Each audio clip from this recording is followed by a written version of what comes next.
is awesome because it improves GLUT4 expression, activates AMPK, increases adiponectin, and all these awesome pathways. What are some maybe tips and tricks you have in terms of like building muscle when it comes to supplementation? I've heard you talk about a really wide range of stuff, some things even helping with like insulin sensitivity and stuff of that nature. And I would imagine that if you can drive more nutrient to the muscles, it might help you look more jacked or might help you be more jacked.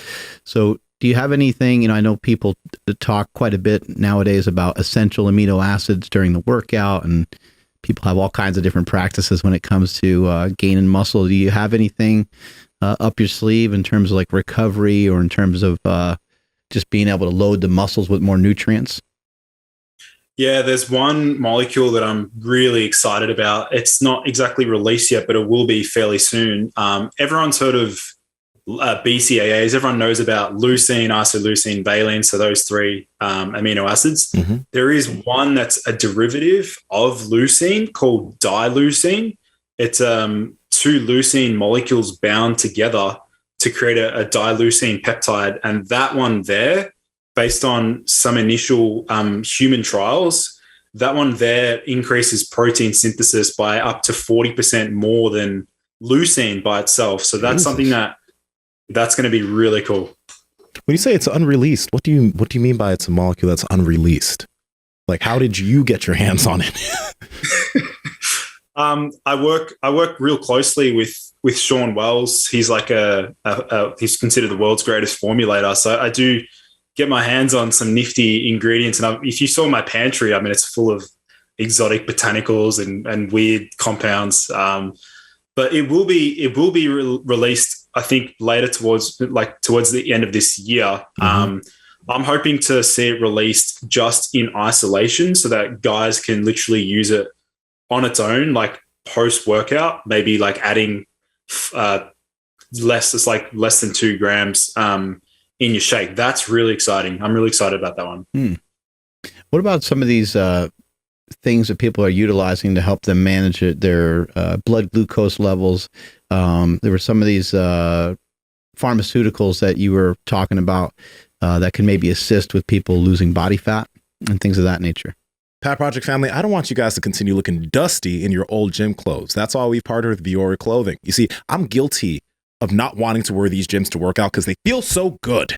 So you guys need to head over there and just go check them out. This is the Stratotech tee. It's so comfortable.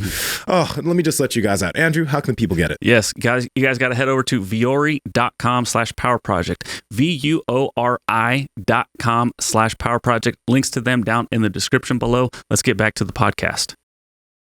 Yeah. So the one compound that really excites me from an insulin sensitivity perspective is, again, a lot of people know about berberine, but there's something else called dihydroberberine, so DHB, not dihydroboldenone, dihydroberberine.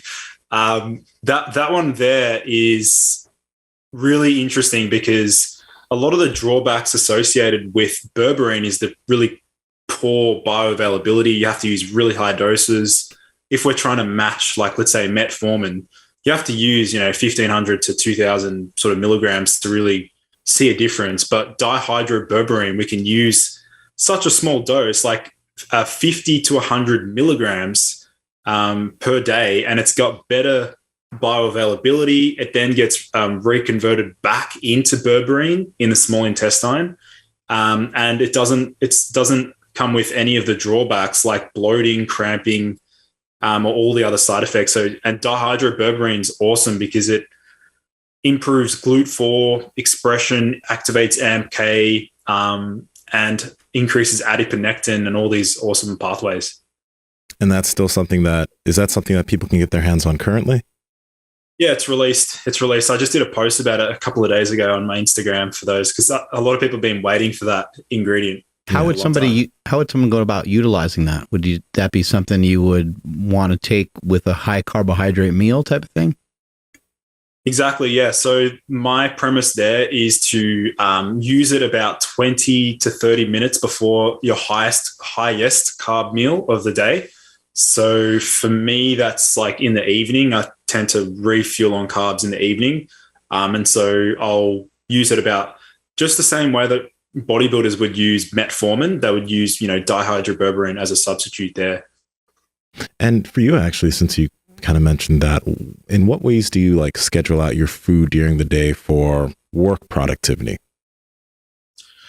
Yeah, so I do fast a little bit. I was telling Mark that I do aim to get 20,000 steps in a day because I got a treadmill desk set up. So I do a lot of content creation on the treadmill. But as soon as I wake up in the morning, like I'll do 10,000 steps, fasted.